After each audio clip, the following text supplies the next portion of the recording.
प्यार करती है तो उसने आपसे कुछ भी नहीं छिपाया होगा।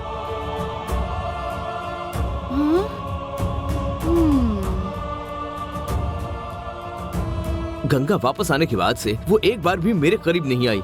मतलब इन दोनों के बीच में अभी तक कुछ भी नहीं हुआ है? मैंने सीता के मामले में गंगा को धोखा दिया, वो बात मैं मानता हूँ, पर कोई भी गलती करने पर वो माफ कर देती है, लेकिन उसका ये गुस्सा अभी भी मुझ पर है। खैर, वो इस घर में किसी और वजह से रुकी है, ये बात अब साफ है। हे भगवान।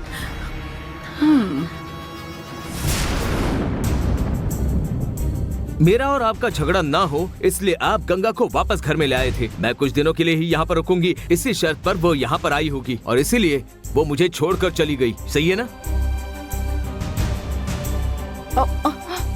अरुण को बार बार मुझ पर ही शक होगा, ऐसा करके ये गई है। आप ऐसे चुप क्यों खड़े पापा? जवाब दीजिए ना मुझे। अरे अब मैं तुम्हें क्या बताऊं? गंगा तुम्हारी पत्नी है। अब तुम पति पत्नी में किस वजह से झगड़ा हुआ होगा ये मैं कैसे बताऊं? तुम्हारी पत्नी के मन में क्या चल रहा है ये मुझसे पूछोगे तो मैं कैसे बता सकता हूं? बताओ ना।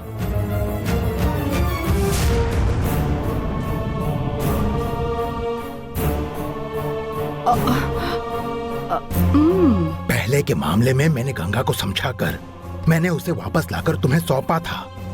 अब तुम दोनों में फिर से ऐसा कुछ ना हो इसका ख्याल तुम रखना, ये मैंने तुम्हें उसी दिन अच्छे से समझाया था।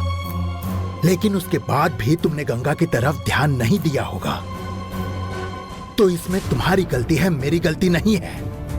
गंगा निकल गई, ये तुम्हारी प्रॉब्लम है, मेरी प्रॉब्लम नहीं है। अब मेरी प्रॉब्लम अलग और आपकी प्रॉब्लम अलग, ये कहना चाहते हैं आप? मुझे घर गृहस्थी संभालनी नहीं आती, ऐसा आप इनडायरेक्टली बोल रहे हैं। आप गंगा को वापस लाए थे इसीलिए ऐसा बोल रहे हैं ना आप? इसके बाद आप कुछ मत करना, मैं ही करूंगा जो करना है वो। और इसके बाद मुझे किसी के उपकार की जरूरत नहीं है। मेरी पत्नी को मैं जाकर ढूंढूंगा। अरुण, अरुण, अरुण, हाँ जी, अरुण, हाँ जी, अरुण, बात तो सुनो। अरुण, क्या कर रहे हो? ये क्या है जीजा जी? अरुण, भांजे रुक जाओ।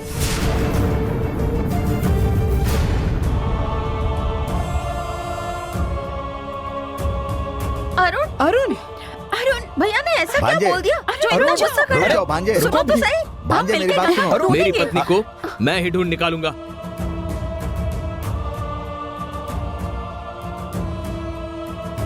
क्या भांजे, तुम इतने समझदार हो, तुम ही ऐसी बात करोगे तो कैसे चलेगा? हाँ?